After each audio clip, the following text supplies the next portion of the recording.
Sievietes veselība, viņas spēka avots. Laba tēma, par ko parunāsim. Par sievietes veselību. Tie nav tikai hormoni, un nav arī asins analīzes, kuras tu nodod regulāri un tādā veidā sevi kontrolē.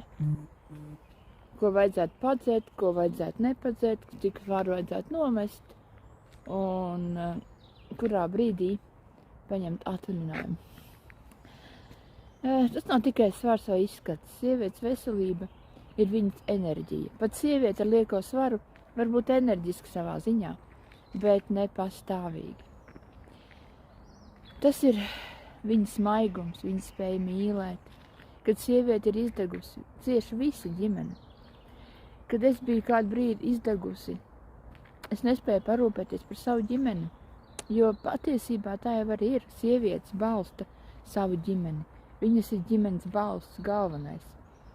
Protams, ir svarīgs arī vīrs,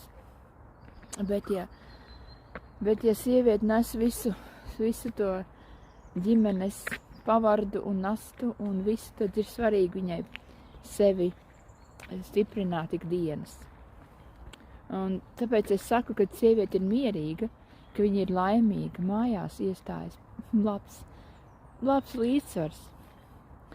Un mūsu sievietes ķermenis ir gudrs. Tas runā ar cikliem.